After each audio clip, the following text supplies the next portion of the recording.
Defence analyst Michael Clarke, just to get a little bit of analysis on what we've been hearing there. Michael, pretty sort of wide-ranging speech there, fairly sort of high-level statements about a number of different aspects of US-China bilateral relations.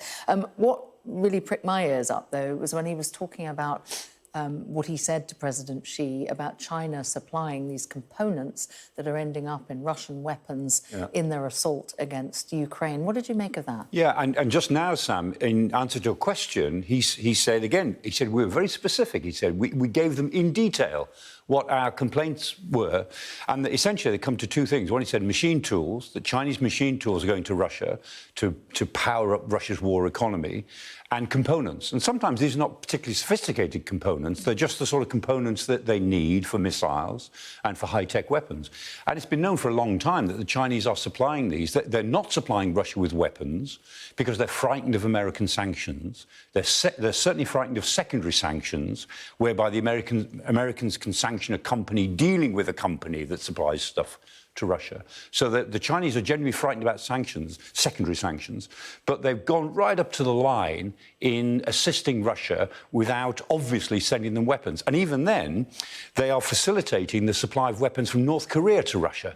They help these ships that shuttle backwards and forwards from North Korea to Russian ports are facilitated by China. And again, the Americans have been pointing that out to them as well. And in terms of the relations, they've been going through a fairly rocky patch, haven't they, between the US and China. How would you characterise where they stand today? I mean, we heard not very thinly veiled threats from Blinken there towards the Chinese. No, and I think you're absolutely right. They're trying to establish what is the natural level of relationships. I mean, the trade between China and America used to be about $1 trillion a year. It's now down to about 500 or 600 billion a year, which is more than twice the trade that China does with Russia.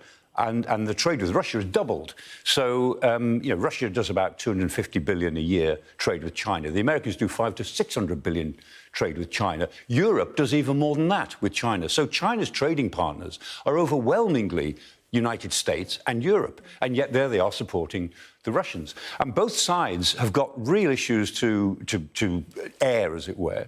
And I think both sides are trying to establish what is the natural level of our relationship. So the Americans in 2021 introduced very severe export controls on technologies that help the Chinese build very high-value microprocessors, because these were going into weapons of all sorts.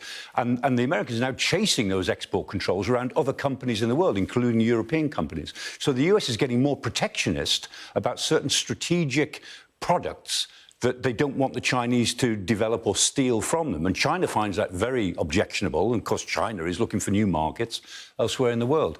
So I think both sides, they know that their relations have gone through a rocky patch. They both know that in the scheme of things, they want them to be better, because these are the two powers for the 21st century. You know, this century will be dominated by what happens in America, what happens in China. What happens in Europe is not really, it's not unimportant, but it won't make the weather for the rest of the world. The political weather for the rest of the world is China and the United States, with Russia and India also having something to say about that. And so they're both trying to find a level of relationship which they think is stable. At the moment, they can't find that sort of sweet spot of stability.